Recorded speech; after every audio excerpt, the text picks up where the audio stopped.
So this isn't a kind of video I've ever made before, and it's not a kind of video I really plan on making again. For the entirety of my YouTube career, I've been very vocal about the fact that I believe battles between different universes are kind of dumb. Mostly because power systems between different universes vary massively. So when you try and talk about whether Aizen could beat Madara in a fight, you have to take things into account like genjutsu and spiritual pressure and how those would equivalent into each other's universes. And I think the entire thing muddies down the conversation and just isn't worth talking about. I mean, obviously, if you want to talk about it, go off, have fun. But it's not really the content that I make. However, recently, I've been seeing so many people talk about Toji and Maki, and more specifically, about how they would fare in the Demon Slayer universe. Now, I think this mostly has to do with the fact that Toji was introduced to anime-only fans somewhat recently. And with Toji being able to dispatch a young Gojo, everybody is super high on how powerful Toji is. And since Toji just uses his muscles, his speed, and a couple of swords and a gun or two, people have begun to make the connection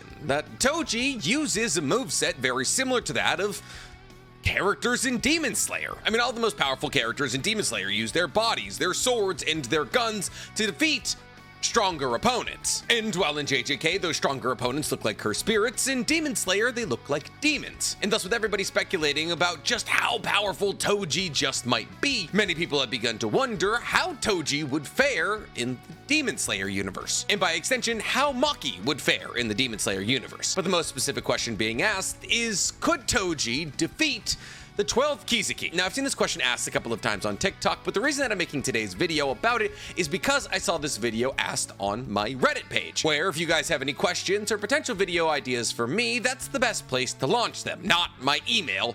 That's for work. So because I saw this question in my Reddit asking how far Toji and Maki would be able to make it through the 12 Kizuki, I figured I would give my 2 cents, because by and large, I don't agree with the majority of the opinions I see floating around the internet about this topic. In fact, I find myself on the polar opposite of 99% of the takes I'm seeing. And that might be because 99% of the takes that I'm currently seeing are subject to recency bias, or because in actuality, scaling the likes of Toji and Maki is pretty difficult. But regardless, I am gonna try my darndest. But before we get to talking about how these two JJK characters would fare in the Demon Slayer universe, guys, please, for me, like this video, subscribe to the page, and hit that noti bell. And if you like the idea of me talking about JJK, Demon Slayer, or any of your favorite anime, guys, go ahead and follow my anime podcast, Who Talk is Anonymous, where me and Danny Mata break down everything that happened in anime this week. It's available on YouTube, Spotify, and Apple Podcasts. Or if you want some anime merch from our own universe, guys, go ahead and head over to my brand new merch store, otakusanonymous.net, where you can find some of the coolest anime t-shirts, sweatshirts, and sticker packs known to man. So, Toji. Ever since he was introduced, many people have been saying that if you toss him into the Demon Slayer universe, he could slice his way through the entirety of the 12 Kizuki and Muzan. Now, this ideology comes from the fact that a lot of people believe the Demon Slayer universe is one of the weaker universes in modern day anime. And thus, whenever an incredibly powerful character comes along, everyone's like, oh, Solo's the Demon Slayer verse. and well, yes, I will definitely forfeit the point that the Demon Slayer universe isn't as strong as many of the other universes in currently running anime and manga. But I think the idea of tossing Toji into Demon Slayer and watching him slice up all of the key threats with little to no difficulty is kind of a stretch. In fact, many people believe that Toji would be able to slice up all of the key threats of Demon Slayer without Maki's help. Just Toji by himself with a Nichiren Iron Sword would be able to cut through everybody. And therefore, that's what we're gonna be talking about today. See, I don't usually talk about cross-universe fights, and I'm not gonna make a habit out of this. However, the fact that Demon Slayers and Toji and Maki have so much in common in terms of how they fight and what they fight, I can't help but look into the possibility of who might be stronger, and therefore, by extension, figure out whether or not Toji and Maki would make good Demon Slayers. And thus today we're going to be talking how far could Toji and Maki make it through the 12 Kizuki. Now, the reason that I'm saying Toji and Maki, and I guess this is kind of a JJK spoiler here, so if you're not reading the manga, skip forward a little bit, but after a couple of key, very important things that I'm not going to get into happen in the JJK manga during the Shibuya incident and after, Maki essentially acquires Toji's speed and strength. That is to say that Maki essentially becomes a reincarnation of Toji. Not actually. It's just she's able to push her heavenly restriction to the same level as Toji's heavenly restriction, and therefore acquired the same level of strength as Toji. So I feel as though if we're gonna make a video talking about whether or not Toji would make it in the Demon Slayer universe, we have to include Maki. Though it is loosely implied that Maki hasn't exactly achieved Toji's level of strength yet. So what we're gonna do is we're gonna work our way through the 12 Kizuki. And for every single one of the 12 Kizuki that we talk about, we're gonna say whether or not Toji would win, whether or not Maki would win, or whether or not they would need each other to win, and obviously why. But before we get into any of our hypothetical fights here, let's establish the stats of our two contestants heading into this battle royale, also known as how strong are Toji and Maki. Now, unfortunately, a lot of people disagree on how strong these two characters are, because unfortunately, scaling these two characters isn't super easy. Let's talk about Toji first. See, the reason that Toji and Maki are so strong is because they possess Heavenly Restriction, which essentially states that in order for having their cursed energy be 0, they're granted incredibly powerful and fast and durable bodies. And the power granted to the likes of Toji and therefore Maki is so great that people like Yuki, a special grade sorcerer, consider them superhuman. But just because their cursed energy has been pushed to 0 doesn't mean that they can't see cursed spirits. Those who have pushed their cursed energy to 0 have honed their other 5 senses to be able to pick up on where cursed spirits are without the actual ability to see them. Not to mention that people like Toji and Maki still have the ability to use cursed tools, as well as use curses to a small regard, because Toji is able to do things like releasing thousands of fly heads or use the curse around his shoulder that acts as a dimensional storage for all of his weapons. But really, when it comes down to it, all that truly matters within Toji and Maki being thrown into the Demon Slayer universe is how strong, how fast, and how good at slashing people's necks are they. And Toji is quite good at slashing people's necks. See, first up for Toji, let's talk about his attack potency. See, this one is tough, because as we recently learned, Toji was able to defeat a young Gojo. However, Toji was able to pull this off because of a couple of mitigating factors. One, he orchestrated the recovery of Riko Amanai and her maid specifically to tire out Gojo, and waited until Gojo had dropped his 6 eyes technique to stab him in the back. Then he leveraged Gojo's concern for Riko to close the distance between him and Gojo, and stabbed through Gojo's infinity with the inverted Spear of Heaven, weapon that very conveniently nullifies all cursed techniques that it comes into contact with. However, this doesn't change the fact that Toji had Gojo absolutely befuddled. So much so that Gojo had to use a maximum output blue to destroy the entirety of the shrine around him to make sure that Toji had no cover. But Toji releases thousands of fly heads to make sure that Gojo doesn't have the ability to track him. Now, this feat is a lot more impressive in JJK than it would be in Demon Slayer. See, because here's the thing, the way that combat works in JJK, at least to Jujutsu sorcerers, is that regardless of how fast you are or where you are, the Jujutsu sorcerer you're battling against, if they are a good enough sorcerer, is able to track your cursed energy. However, Toji doesn't have cursed energy, and therefore Jujutsu sorcerers who don't usually have to rely on their 5 primal instincts have to find things about Toji that they are physically able to track, which is why Toji does things like hide his inverted Spear of Heaven in his curse, and why Gojo tried to track the curse on Toji's shoulder. But tracking a small curse on Toji's shoulder amongst thousands of fly heads is next to impossible, and therefore in a battle against somebody without cursed energy, Gojo was at a slight disadvantage. Now, in the Demon Slayer universe, obviously all of the demons are used to using their 5 senses. They smell, they taste, they see, they touch.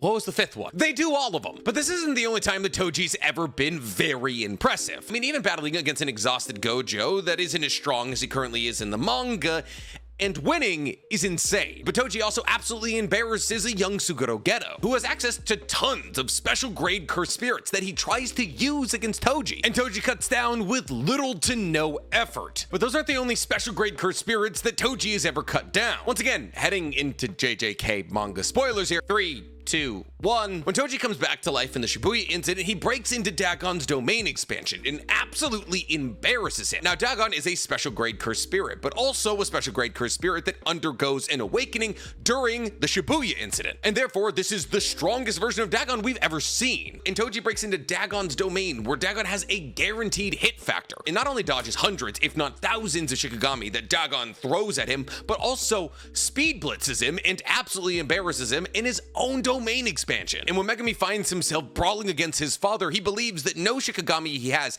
even Maharaga, would stand a chance against Toji. Now, while obviously we never see a battle between Toji and Maharaga, which would make scaling him much easier, being able to speed blitz and easily defeat Dagon, who battled on equal footing, if not higher footing, than Megami, Nanami, Maki, and Naoya Zenin all simultaneously. I don't care if I said Naoya incorrectly, it's the hardest name on earth for me to say, is wildly impressive, especially when you consider the fact that Naoya Zenin is the head of the Zenin clan, and is therefore one of the most powerful and fastest sorcerers on Earth. So because he was able to both injure and kill Gojo and Dagon, people estimate that his AP is anywhere between, wait for this, small town to mountain level, which are massively different things. Now, personally, I think the injuring and killing Gojo thing is largely tied into the inverted Spear of Heaven. Gojo's durability when considering Infinity and not considering Infinity are massively different things. And since the inverted Spear of Heaven obviously punches directly through Infinity, I feel like we can't take this at the highest level of he overcame this certain level of durability in this fight against Gojo. So I would comfortably call Toji's AP somewhere around Large Town, which sits very comfortably exactly between Small Town and Mountain. And we consider the fact that Gojo in the manga just tanked a blast that destroyed the entirety of Shinjuku, and Toji was able to defeat a weaker version of that character, but also Gojo has gotten way stronger, and that blast was Gojo's own cursed energy, so it affected him less than everything else around him. So, like I said, scaling Toji, very difficult. And when it comes to speed, unfortunately, it's also still pretty difficult. See, Toji is faster than Gojo is able to track with his 6 eyes. However, is that more tied into Toji's speed or the fact that Toji has no cursed energy? We don't super know. Gojo states that when he's battling against Toji that it's hard to track him because he has no cursed energy presence, and therefore he's trying to track the curse on Toji's shoulder. But immediately after saying this, he says even then he's still too damn fast, because Gojo can't react to his speed or because he has no cursed energy. I'd say it's about 50-50. However, the more concrete feat we have from him is his battle against Dagon, who he was able to outpace substantially when Nanami and Maki really stood no chance speed-wise. And upon seeing the terrifying strength of Toji, it struck fear into the likes of Naobito, a sorcerer from the Zenin clan who's stated to be the second fastest sorcerer on Earth, with only Gojo being faster than him. Not to mention that Toji is also able to blitz Megami. That is to say that Toji is able to grab Megami by the face and smash him through a wall and bring him all the way down to the ground before Megami even realizes what's happening. And Megami is fast enough to keep up with the likes of Maki and Yuji, two of the faster characters in JJK, characters who are so fast that they were able to box with the likes of Sukuna. Now, the concrete fact that a lot of people use to scale just how fast Toji is the fact that in Dagon's domain expansion, he's very easily able to run on water. And a lot of people say that because he's so easily able to run on water that he must be high hypersonic plus or something like that. But in actuality, for a human being to run on water with our size feet, you would only need to be able to run 67 miles an hour. Scientists have done the research, and they said if a human was able to exert 12 kilowatts of force onto the water, they would be able to walk and or run across said water. Now, 12 kilowatts is just kind of a random thing to say for the majority of you. So to put it into perspective, an Olympic sprinter is able to put down about 200 watts of pressure onto the ground while they're running at top speed. And since there are 1,000 watts and a kilowatt, we're nowhere near being able to run on water. The fastest a human can run is somewhere around 24 miles an hour. Now, if a human was able to run 67 miles an hour, they wouldn't have a super great time running across the surface of water. They'd be able to do it, but it wouldn't look sexy. So am I saying that Toji is running 67 miles an hour here? No, he's probably running substantially faster than that, but not like 300, 400 miles an hour. It's undoubtedly subsonic speeds. But here's the thing, subsonic speeds in the JJK universe are pretty fast, because the fastest characters in the entirety of the JJK universe are either Gojo or members of the Zenin clan, because members of the Zenin clan are fast and also use a thing known as projection sorcery, which allows them to force the entirety of the world around them to obey by a 24 FPS rule that states that anybody that they touch is subjected to having to do 24 exact movements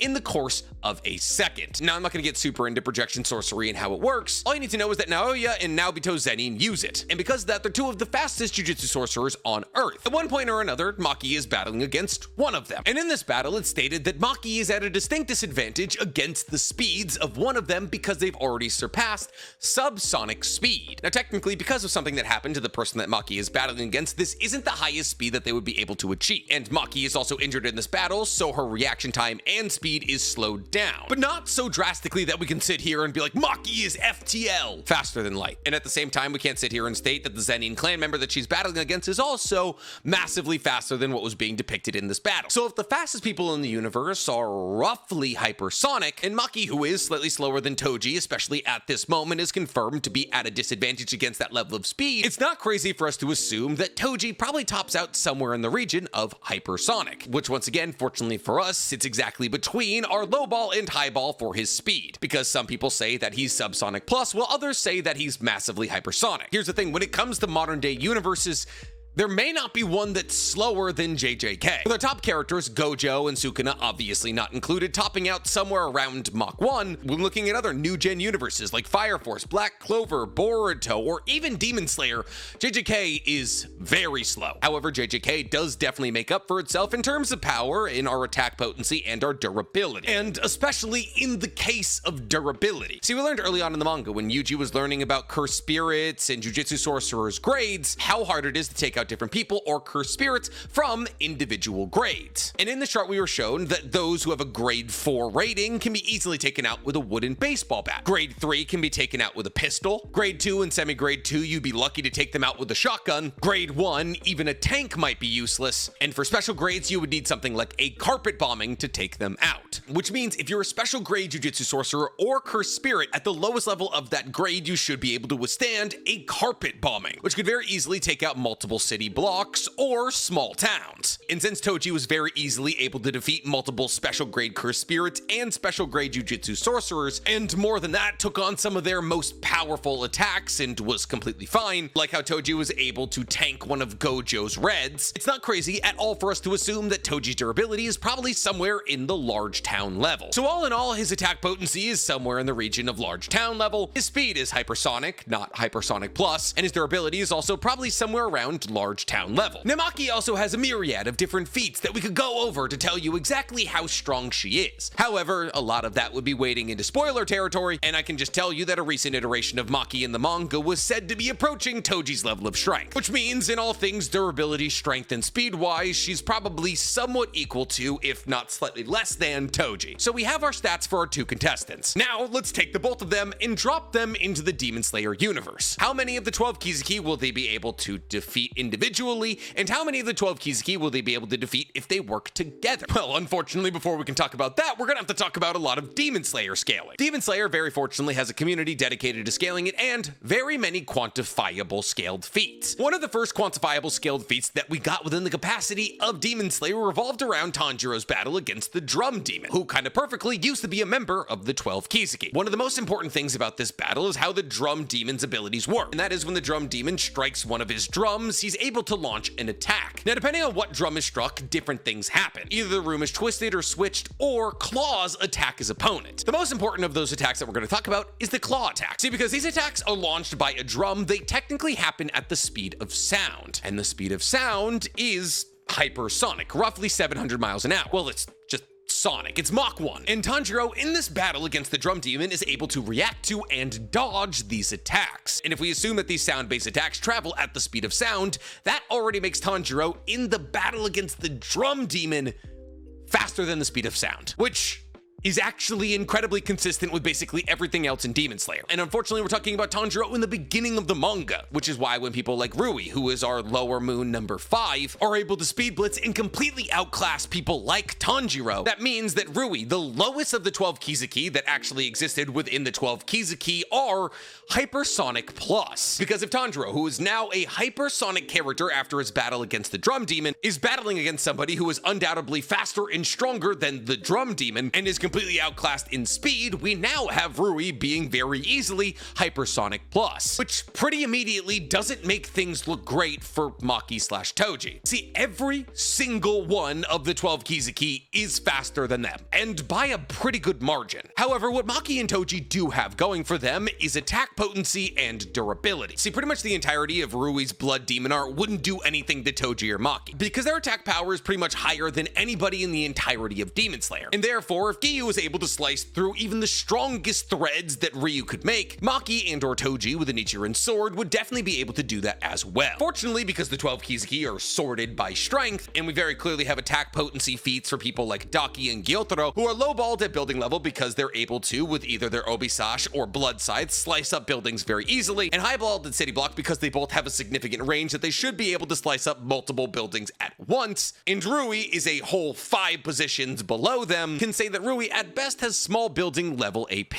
and therefore probably falls into the same category in durability. But he is faster than Maki and Toji. However, that hasn't always been an issue for Maki and Toji, because Gojo is faster than Maki and Toji. The Zenin clan member that Maki was battling against was faster than Maki and Toji, at least at that current circumstance. Maki and Toji have incredibly high battle intellects, and therefore battle against somebody who's a little bit faster than them isn't really all that much of an issue. So individually, both of them clear Rui pretty easily. All they would really have to do is wait for Rui to try and close the distance between them, or grab one of his spider nets and pull him close, and there goes your head. And considering the fact that Maki and Toji both have large town level durability, it would take Rui days, if not weeks, to actually be able to cut them down. Enmu falls into the same level of classification as Rui. However, Enmu does have a slightly better kit than Rui. While obviously Rui's blood spider webs wouldn't do anything against Maki or Toji, Enmu would probably have the ability to cast Maki and Toji into a slumber, whether that be through them making eye contact with one of his millions of eyes, or from his hand mouth telling them to go to sleep. But I also believe that Maki and Toji would be able to break out of that sleep, as their battle will and battle IQ is as high, if not higher, than Tanjiro's. And I also believe that they would be able to defeat Enmu with their eyes closed, because obviously when you're battling against the final stage of Enmu, who just makes a bunch of eyeballs that if you make eye contact with them, they immediately cast you into sleep. And then you just gotta keep stabbing yourself in the neck. Now, Inosuke was able to overcome this because he wears a mask, but I believe that Maki and Toji would be able to overcome it simply by just destroying the entirety of Enmu. Because once again, if we're assuming that their AP is on a large town level, they could pretty easily destroy the entirety of a train. So both of them clear Enmu individually. Now after Enmu, we have a bunch of fodder lower Kizuki that all get killed by Muzan, which brings us to our upper 6 Kizuki. Now here is where things get genuinely interesting, because the difference in power between the likes of Enmu and Daki and Gyotaro is startling. First off, Daki and Gyotaro share a body, so you have to battle against the two of them simultaneously, because the only way to kill one of them is to kill both of them simultaneously. Now I have no issue saying that Maki and Toji would pretty easily be able to clear the likes of Daki. However, when you take into consideration that in order to kill Daki, they have to kill Gyotaro, things get a bit sticky. While she gets memed on because of the upper 6 moons, she's definitely the weakest, she's still pretty strong. Her Obisash allows her to engage with enemies at a mid to long range distance very effectively. On top of that, since she's able to turn her neck into an Obisash, cutting through her neck is pretty difficult. Not difficult for people whose AP is large town level, but still. Now attack potency level wise, it's very easy to say that Daki is at least small building level, as we've seen Daki very easily slice small buildings in half. But once again, considering the fact that her Obisash can extend for kilometers, as she was able to uncover the entirety of the entertainment district with her Obisash, saying that she possibly works her way up to city block level isn't the craziest thing of all time, but let's keep her at large building level. And quite honestly, pretty much everything that we saw from her in the entertainment district arc was pretty impressive. With her awakened form, she was able to battle against an evolved version of Nezuko, and Zenitsu, and Inosuke, and Tanjiro while he was using the Hinokami Kagura. And genuinely, this speaks to her speed more than anything. See, in order to properly scale Daki and Gyotaro's speed, I want to talk about Zenitsu real quick. Zenitsu is probably the fastest human in Demon Slayer, and pulls off a feat in a battle against Kaigaku in the Infinity Castle arc that lowballs him at Mach 500 and highballs him at Mach 5000. And this is all without the activation of any breathing techniques. And the application of Godspeed was necessary for Zenitsu to overmatch the speed of Daki. And now obviously between the Entertainment District arc and the Infinity Castle arc are things like the Hashira training arc, where people like Zenitsu become substantially stronger. But the fact that Zenitsu required using something like Godspeed to blitz Daki, an ability at the time of the Entertainment District arc he was only able to use twice a day, put Zenitsu very comfortably in massively hypersonic, or Daki is pretty comfortably in high hypersonic plus, therefore dozens if not hundreds of times faster than the likes of Toji and Maki. But for the sake of Toji and Maki in this video not being too short, let's say dozens of times faster than Toji and Maki. But regardless of how fast Daki is, she can't do much damage to either Toji or Maki. As I've said, at the very highest, her attack potency is large building level, but she could definitely land hits against Toji and Maki. And if Daki can definitely land hits against Toji and Maki, so can Gyotaro. So if Daki is somewhere around building level, then Gyotaro is definitely somewhere around large building level. I think we went a bit too far with Daki's AP power scaling earlier. She's Still probably somewhere in the capacity of small building level. But since Gyotaro is undoubtedly stronger than Daki, let's say that he's at least building level. Somewhere around large building level is safe. As we've seen that his blood sickles, when he starts to swing them in a bunch of different directions, are capable of some pretty massive amounts of destruction. And even after Gyotaro was beheaded, he was able to make a tornado of blood sickles that destroyed multiple buildings. Gyotaro was able to maim and most likely would have killed the likes of Tengen, Tanjiro, and Inosuke. And without the likes of Nezuko's blood demon art, they all would have died. In fact, later on, Muzan stated that Daki was holding Gyotaro back, and if Daki wasn't there in the first place, Gyotaro would have killed all of them with little to no hesitation. And this is evident throughout the entirety of the fight. As the first time that we see Gyotaro is after Tengen cuts off Daki's head. And while Gyotaro is climbing out of Daki's body, Tengen goes to cut his head off. And not only does he dodge, but he also takes his sister's head and body and puts them back together faster than Tengen can react to, which makes a lot of people state that Gyotaro's speed is pretty easily massively hypersonic, as being able to casually dodge Tengen definitely means you're quick. And Tengen, who is the fastest runner out of all of the Hashira, considers Gyotaro to be fast. In fact, Gyotaro is so fast that he appears to teleport, being able to appear in front of Tanjiro without Tanjiro noticing, and then vanishing from in front of Tengen and appearing on top of a building. But alas, Tanjiro, when he summoned 100 times his normal power and his Demon Slayer mark, was able to decapitate Gyotaro. And since at that moment, Tanjiro probably was only able to summon roughly building level attacks, that means that Gyotaro's at least neck durability is roughly around building level. So how do Mach 1 characters deal with characters who are at least Mach 100? Well, fortunately for the case of Daki, it's pretty simple. All Maki or Toji would have to do is wait for one of her Obisashas to hit them in the face and just grab it. And then they could just repeat this cycle, letting Daki hit them, because honestly, it's not going to do that much damage, until eventually they were able to pull Daki close enough that they could decapitate her. Now, Gyotaro is unfortunately a whole other issue. He nor Toji have any resistance to poison whatsoever. And sure, hypothetically, you can make the argument that Gyotaro wouldn't have the ability to cut their skin, but I just don't think that's true. Building level AP can definitely affect and most likely cut somebody with large town durability, especially when they are hundreds of times faster than the person they're battling against. So I think both Maki and Toji in a battle against Gyotaro are getting poisoned. They might be naturally resistant to curses because of their heavenly restriction. That doesn't mean they're naturally resistant to poison. And considering what that poison was able to do to the likes of Tanjiro and Inosuke and Tengen, it's going to be a massive crippling shot to their ability to defeat the likes of Gyotaro. But much in the same way that Daki was used in the battle against Gyotaro by Inosuke and Tengen and Tanjiro and Zenitsu, I think Maki and Toji could probably use Daki against Gyotaro. And therefore, because Gyotaro is constantly trying to save Daki, who Maki and Toji would be pretty easily able to dispatch, that eventually would come down to it that Maki and Toji would be able to decapitate Gyotaro. And therefore, I say that Maki and Toji working together are able to clear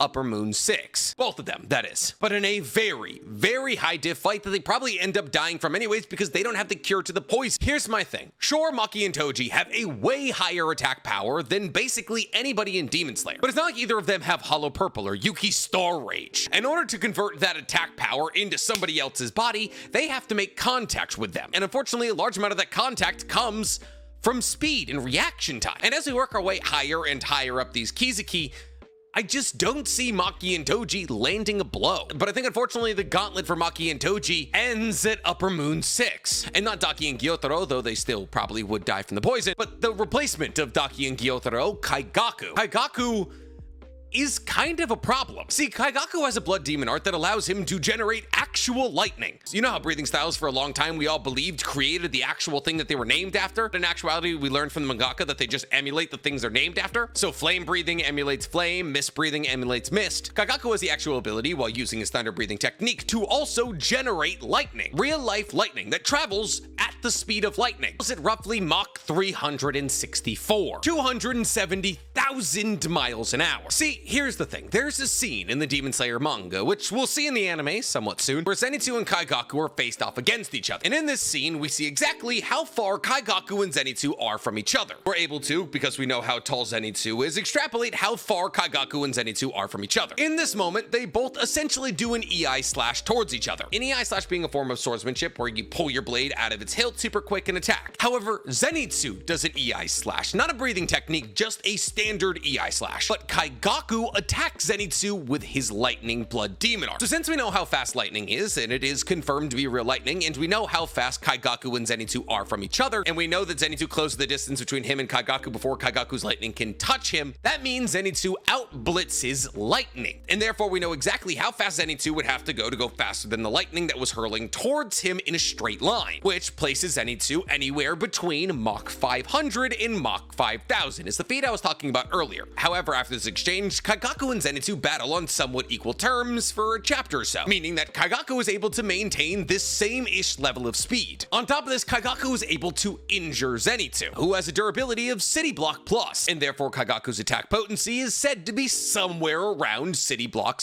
Plus level. And not to mention he's massively hypersonic and was able to take a slash on the neck from Zenitsu and survive, meaning that his durability is also probably somewhere in the region of City Block level plus. So now we're dealing with two characters battling against somebody who is roughly 500 times faster than them. And while his attack potency and durability are less than that of Toji and Maki, how on God's green earth are they gonna hit somebody with infinite stamina, mind you, who's somewhere in the region of 500 times faster than them? Sure, the durability is higher than somebody who City Block level plus would be able to dispatch in a couple dozen hits, but when you're battling against somebody 500 times faster than you with unlimited stamina, you can die by 1,000 cuts. And that's kind of how a battle between Kaigaku and Maki and Toji would go. And if you don't buy into how fast the Demon Slayer universe is, there is plenty of other quantifiable feats that show that the Demon Slayer universe is actually very quick. See, even if hypothetically Maki and Toji were able to clear Kaigaku, up comes Gyoko, who obviously seemed like fodder in the Swordsmith Village arc, right? Not really. The fact that Gyoko is able to teleport, Gyoko is faster than Kaigaku. I mean, that's just simple reasoning. Obviously, if Kaigaku was faster and stronger than Gyoko, he would be upper rank 5, not upper rank 6. On top of that, Gyoko is able to go toe-to-toe with the likes of Moishiro, who was able to cut down the 10,000 fish projectile that Gyoko fired at him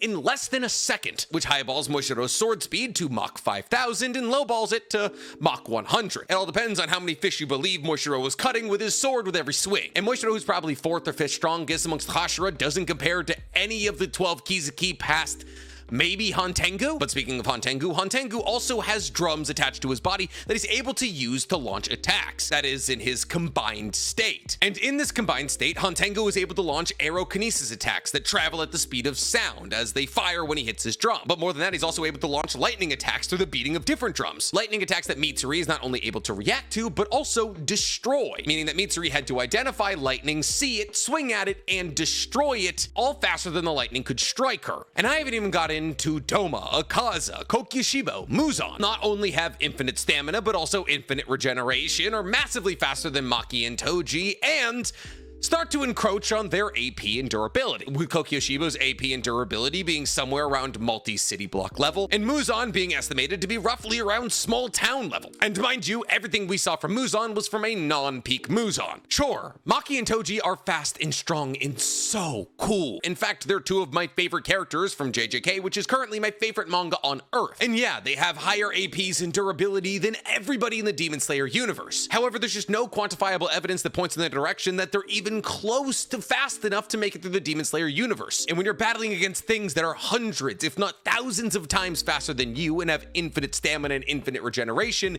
you either have to get really lucky or really dead. And therefore, I have Maki and Toji ending somewhere around Kaigaku. They might be able to make it through Kaigaku, but they're definitely not making it past Gyoko. If that hurts to hear, remember, they're not real, and this doesn't make the story they're in any less incredible. Objectively, JJK is the better manga and anime, but both of these stories are fantastic for different reasons. And the power of a universe does not dictate how good the anime or manga is at all. I've watched shows about a 4-year-old who moves into an apartment complex and then has to get raised by the apartment complex that have moved me to tears. If the characters that you love punch a little bit less hard than other characters from other universes, that doesn't make the love of that character any less valid. So please, for the love of God, do not flood my comments with hatred. I mean, this will probably be the last time that I do this anyways. This was exhausting, but it'll definitely be the last time I do this if there's a bunch of hatred in my comments. But before you break out your Toji and Maki-sized pitchforks, guys, please, for me, like this video, subscribe to the page, and hit that noti bell. I never want to say the word AP again.